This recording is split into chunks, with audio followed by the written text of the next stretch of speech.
नमस्कार, मैं हूं आपके साथ अंशिका पाठक। बुलेटिन की शुरुआत करेंगे बड़ी खबर के साथ। भोपाल से आ रही है, टिकट पर बीजेपी में तकरार बढ़ सकती है।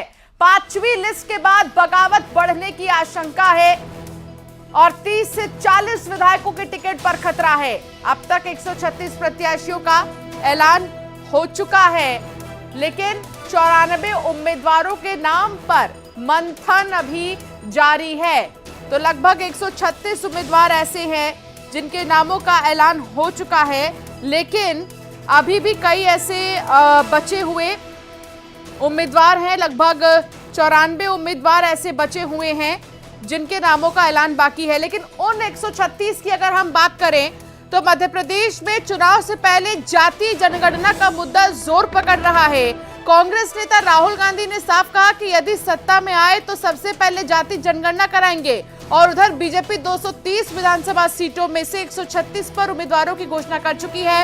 ऐसे में 136 प्रत्याशियों में पार्टी ने किस जाति को कितने टिकट दिए, ये भी आप समझ लीजिए। पार्टी ने सबसे ज्यादा 31 टिकट ब्राह्मण और ठाकुर वर्ग के उम्मीदवारों को दिए हैं, 31%। अब तक सामान्य वर्ग के 48 उम्मीदवारों के नाम घोषित हुए हैं, जिनमें 43 ब्राह्मण, ठाकुर और जैन हैं। और भाजपा की अब तक की लिस्ट में सिर्फ 29% पिछड़ों को टिकट दिया गया है। अगर जातिगत तरीके से आप 136 उम्मीदवारों के नामों को समझेंगे तो अभी तक कुल मिलाकर 136 प्रत्याशियों को चुनावी मैदान में उतारा गया है। शैलेंद्र भदौरिया हमारे संवाददाता हमारे साथ जुड़ गए हैं। शैलेंद्र, अभी अगर देखें तो 5वीं लिस्ट को लेकर सस्पेंस पूरे तरीके से नहीं खुला है और कहा यह जा रहा है कि 94 उम्मीदवार अभी भी बीजेपी के आना बाकी है चुनावी मैदान में। क्या कयास लगाए जा रहे हैं, आखिर क्यों इस पे कहा जा रहा है कि तकरार हो सकता है? देखिए अंशिका, ये बात इसलिए कही जा रही है कि तकरार हो सकती है क्योंकि जिस तरीके से पहली सूची की बात हो या फिर जो चौथी सूची सामने आई उसके बाद कई इलाकों में लगातार विद्रोह की खबरें देखने को मिली। हालांकि अच्छी बात इन चारों सूची में ये थी कि अब तक के 136 प्रत्याशियों को जो सूची घोषित की गई है उसमें से महज 3 लोग ऐसे हैं जिनके टिकट काटे गए हैं। एक सीट पर प्रहलाद पटेल को उतारा गया जहां पर उनके भाई चुनाव लड़ते थे। अगर 2 सीटों की बात करूं तो मैहर विधानसभा क्षेत्र से जो वर्तमान विधायक थे नारायण त्रिपाठी, उनका टिकट काटा गया था क्योंकि वो के स्वर लगातार अपनी पार्टी के खिलाफ छेड़ते रहते थे। और एक टिकट जो है वो सीधी से केदारनाथ शुक्ला का काटा गया था। वो पेशाब कांड के बाद वो सीट जो है वो सुर्खियों में आई थी, डैमेज कंट्रोल करने के लिए वो टिकट काटा गया। तो केवल अभी 3 टिकट काटे गए हैं। तब स्थिति ये है कि लगातार विरोध के स्वर देखने को मिल रहे हैं। जिस वक्त हम बात कर रहे हैं उस वक्त भी बीजेपी में 2 अलग अलग विधानसभा क्षेत्रों के लोग प्रदर्शन करने में जुटे हुए हैं। तो ऐसे में अब जो सूची आने वाली है 94 प्रत्याशियों की, उसमें ये माना जा रहा है कि जो लगभग 30 से 40 विधायक जो ऐसे जिनका टिकट कट सकते हैं। अगर देखिए वर्तमान 94 विधायकों के जो प्रत्याशियों की अगर हम गणना करते हैं तो ये देखते हैं कि 8 मंत्री जिनके टिकट घोषित होने हैं। इसके अलावा 59 जो है वर्तमान विधायक, 27 सीटें ऐसी है जिन पर बीजेपी को 2018 के चुनाव में हार का सामना करना पड़ा था। तो ऐसे में इन सीटों पर यह माना जा रहा है कि बड़ी संख्या में जो टिकट है वो बदलाव की स्थिति बन सकती है। और यदि ऐसी स्थिति बनी तो निश्चित तौर पर जमीन पर काफी, यानी कि 94 उम्मीदवारों को लेकर अभी भी सस्पेंस है और देखना होगा कि आखिर 5वीं लिस्ट में क्या कुछ निकलकर सामने आएगा। बहुत शुक्रिया शैलेंद्र जानकारी साझा करने के लिए। तो सागर से एक बड़ी खबर आ रही है, वो भी आपको बता देते हैं। सागर से बड़ी खबर, भाजपा नेता सुधीर यादव ने इस्तीफा दे दिया है। पूर्व सांसद लक्ष्मी नारायण के बेटे हैं सुधीर यादव। बंडा विधानसभा से लगातार टिकट मांग रहे थे। पार्टी ने वीरेंद्र सिंह लोधी को उम्मीदवार बना दिया। सुधीर यादव की कांग्रेस में जाने की अटकलें अब तेज हो गई है। बंडा से कांग्रेस की टिकट पर चुनाव लड़ सकते हैं। बड़ी खबर आपको बता दें, सुधीर यादव के पार्टी से इस्तीफा देने के बाद पार्टी पर कितना असर होगा यह अभी देखना बाकी है। पूर्व सांसद लक्ष्मी नारायण के बेटे हैं और दूसरी तरफ बंडा विधानसभा से वो टिकट मांग रहे थे, लेकिन जब उन्हें टिकट नहीं मिला तो उन्होंने इस्तीफा दे दिया।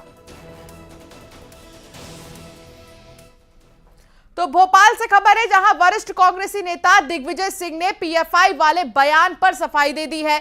सोशल साइट पर दिग्विजय सिंह ने लिखा है कि कुछ मीडिया संगठनों द्वारा पूछे गए सवाल पर मेरे जवाब को गलत तरीके से कोट किया जा रहा है, जो कि मैंने नहीं कहा है।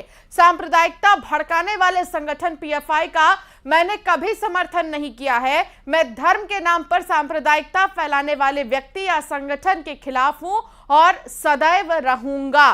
दिग्विजय सिंह ने क्या ट्वीट किया है आपको बता रही है। उन्होंने बयान एक जो सामने आया था उस बयान पर उन्होंने प्रतिक्रिया दी है और उन्होंने ट्वीट के जरिए अपने दिल की बात रखी है। उन्होंने कहा कि पीएफआई का मैंने कभी समर्थन नहीं किया है और ना ही कभी करूंगा। मैं सांप्रदायिकता फैलाने वाले के खिलाफ हूं। साथ ही उन्होंने कहा कि बयान का गलत मतलब निकाला गया है।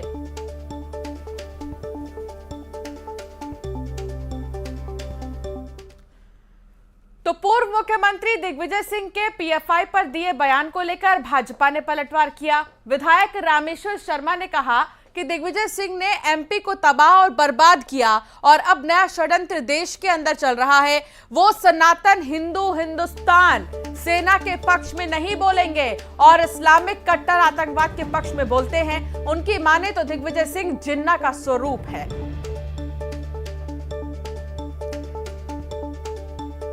रामेश्वर शर्मा ने पलटवार किया है दिग्विजय सिंह के बयान पर। उन्होंने क्या कहा आपको सुनाते हैं। ये कांग्रेस आज पीएफआई के साथ है, कल यही कांग्रेस सिम्मी के साथ थी।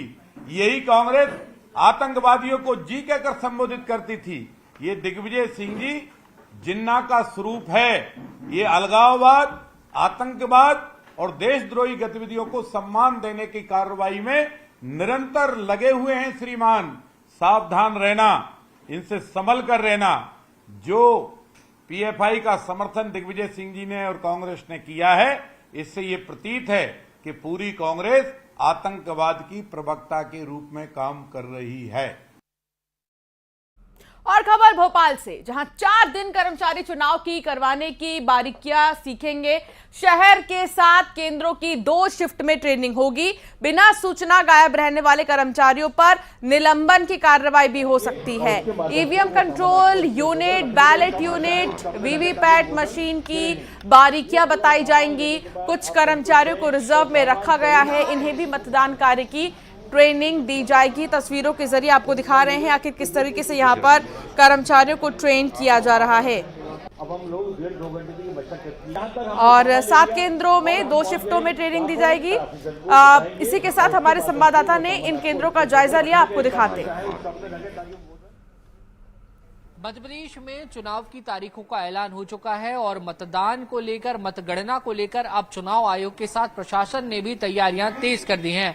आज से मध्य प्रदेश में चुनाव ड्यूटी में जो कर्मचारी अधिकारी तैनात रहेंगे उनकी ट्रेनिंग का सिलसिला शुरू हो गया है। भोपाल के मॉडल स्कूल में आप देख सकते हैं कि अधिकारी कर्मचारी पहुंच रहे हैं और यहां पर उन्हें ट्रेनिंग दी जा रही है कि कैसे पूरी मतदान की प्रक्रिया को कराना है, चुनाव की प्रक्रिया को कराना है, उसके बाद कैसे मतगणना की जाएगी। ये तमाम जो ट्रेनिंग है वो यहाँ से सिलसिलेवार रूप से दी जा रही है। 2 सेशंस में अधिकारियों की ट्रेनिंग हो रही है। तो हजारों कर्मचारी इस पूरे चुनावी कार्यक्रम में तैनात रहने वाले हैं और कोशिश ये होगी कि फेयर इलेक्शन हो और बिना किसी परेशानी के जो मतदाता हैं वो मतदान केंद्रों पर पहुंचे और अपना मतदान कर सकें। तो इसको लेकर जो तमाम सारी तैयारियां हैं वो शुरू हो गई हैं और ये ट्रेनिंग का सिलसिला आने वाले समय में भी जारी रहेगा। वीवीपैट, ईवीएम जैसी मशीनों के इस्तेमाल के बारे में भी इस ट्रेनिंग सेशन के दौरान जानकारी दी जाएगी। इसके अलावा चुनाव आयोग जो कुछ नवाचार कर रहा है उससे भी अधिकारी कर्मचारियों को अवगत कराया जाएगा ताकि बेहतर रूप से मतदान की प्रक्रिया को पूरा कराया जा सके। वीडियो जर्नलिस्ट अजय तंवर के साथ न्यूज 18 के लिए भोपाल से वासु चौरे।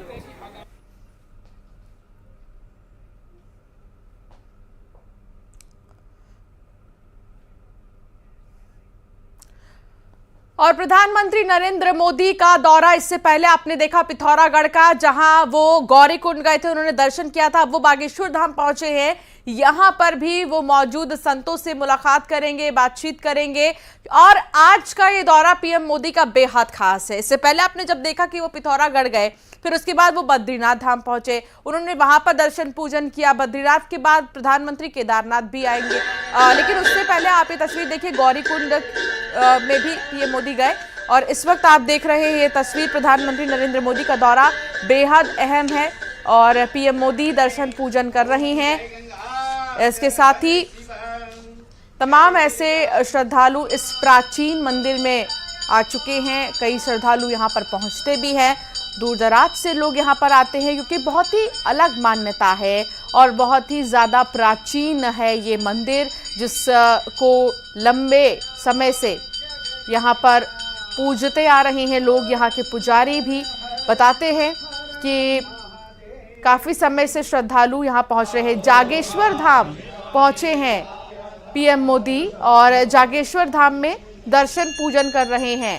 देखिए ये तस्वीर, जहां प्रधानमंत्री नरेंद्र मोदी का ये जागेश्वर धाम पहुंचना। इससे पहले पीएम मोदी गौरीकुंड में थे, पिथौरागढ़ में गौरीकुंड में पीएम मोदी मौजूद थे। उन्होंने वहां पर भी दर्शन पूजन किए और अब आप ये तस्वीर देख रहे हैं प्रधानमंत्री नरेंद्र मोदी जो कि लगातार अलग अलग जगहों पर जाकर दर्शन पूजन कर रहे हैं। तो बेहद ही खास हम कह सकते हैं पीएम मोदी का उत्तराखंड का दौरा। पीएम मोदी जागेश्वर धाम में मौजूद हैं। हालांकि इससे पहले प्रधानमंत्री नरेंद्र मोदी अलग अलग जगहों पर भी गए थे। जागेश्वर धाम पहुंच गए हैं और आधे घंटे तक पूजा अर्चना और दर्शन के बाद वो सड़क मार्ग से हेलीपैड के लिए रवाना होंगे। दिन में लगभग कहा जा रहा है कि 2 बजे वो शौकिया थल और तमाम जगहों पर जाएंगे, जिसके बाद 35 मिनट नैनी सैनी हवाई पट्टी पर वो उतरेंगे। 10 मिनट का समय भी यहाँ पर रिजर्व रखा गया है। प्रधानमंत्री का ये दौरा बेहद अहम है और ऐसे में कई सारे स्टेडियम हैं यहाँ पर, लेकिन सबसे महत्वपूर्ण 30 मिनट पर सभा स्थल एसएस वल्दिया स्पोर्ट्स स्टेडियम पहुँचेंगे, जहाँ पर 2:30 बजे से 2:45 बजे तक स्टॉलों सहित सांस्कृतिक कार्यक्रमों का निरीक्षण करेंगे और फिर उसके बाद वो कार्यक्रम में मौजूद रहेंगे मंच पर। ये तस्वीर आपको दिखा रही है जागेश्वर धाम की और जागेश्वर धाम में इस वक्त पीएम मोदी मौजूद हैं। प्रधानमंत्री का दौरा बहुत ही ज्यादा खास। दूसरी तरफ पीएम मोदी ने अपने दौरे को लेकर भी ट्वीट के जरिए अपनी उत्सुकता दिखाई थी उत्तराखंड पहुंचने के पहले कि वो कितने ज्यादा खुश हैं उत्तराखंड के दौरे को लेकर और उनसे प्रतीक्षा नहीं हो रही थी। वो चाहते थे कि जल्द से जल्द वो उत्तराखंड पहुंचे। हालांकि अब आपको ये भी बता देते हैं कि प्रधानमंत्री जब उत्तराखंड आए हैं तो वो जनता के लिए क्या सौगात लेकर आए हैं। और सबसे बड़ी बात ये भी समझने की ज़रूरत है कि जब भी प्रधानमंत्री उत्तराखंड आए हैं वो खाली हाथ कभी नहीं आए हैं।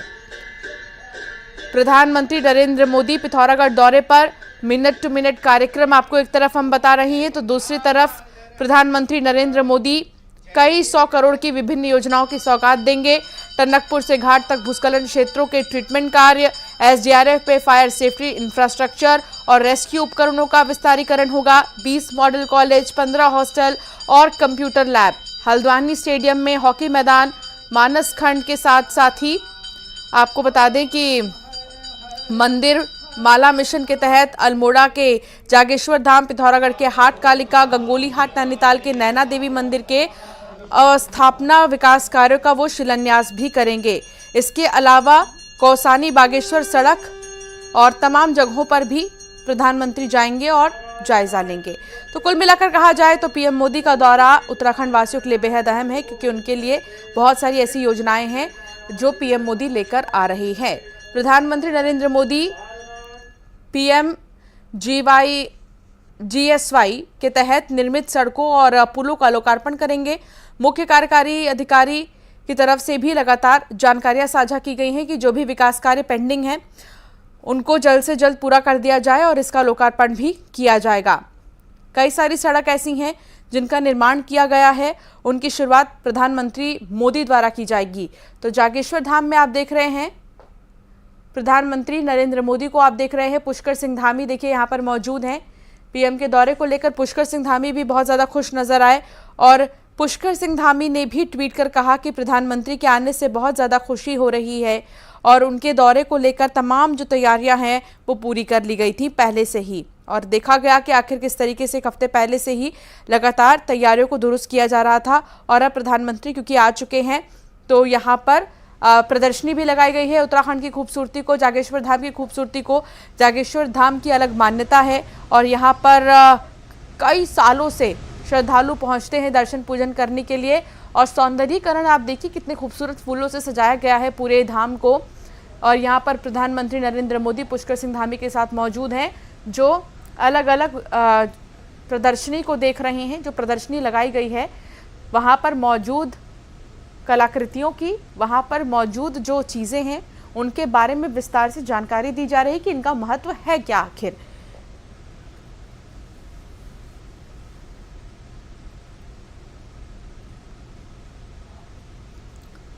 तो प्रधानमंत्री नरेंद्र मोदी की ये लाइव तस्वीर, सीधे तस्वीर आपको दिखा रहे हैं। पीएम मोदी यहाँ पर पहुंचे हैं और भगवान शिव का ये मंदिर है जागेश्वर धाम।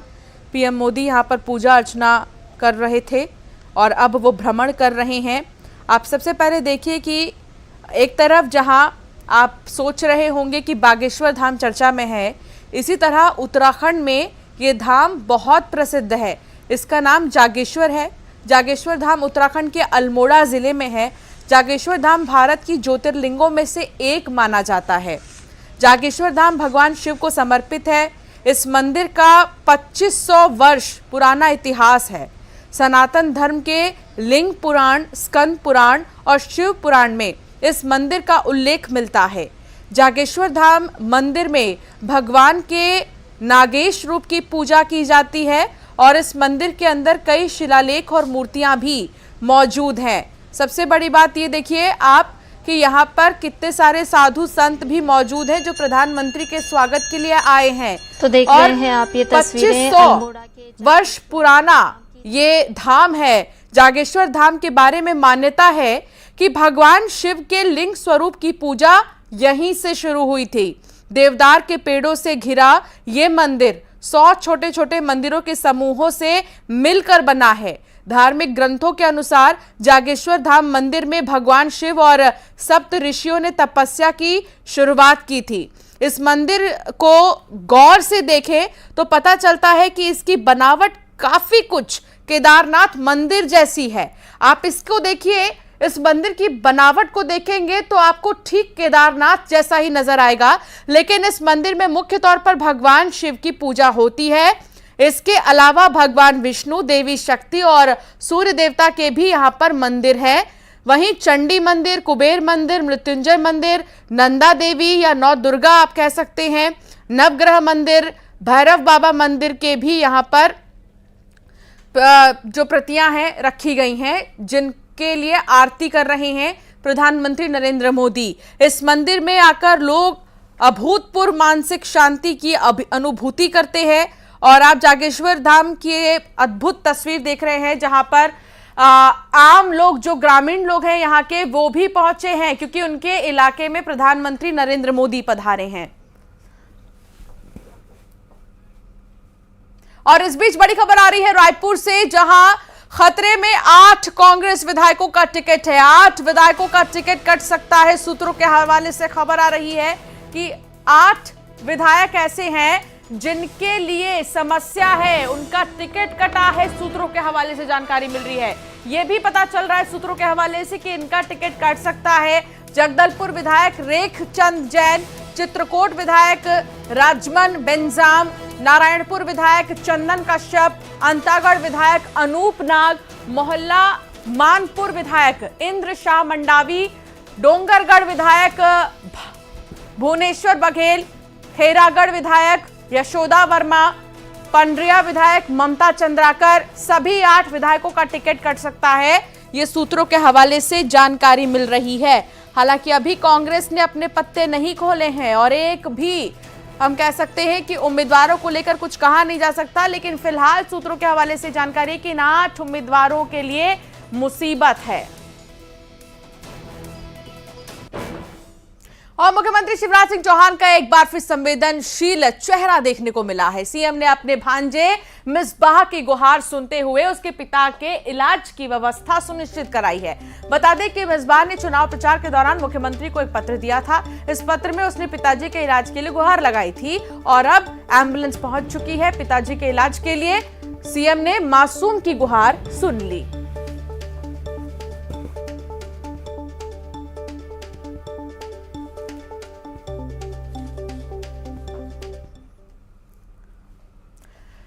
बुलेटिन में इतना ही, आगे भी खबरें जारी रहेंगी। आप देखते रहिए News 18।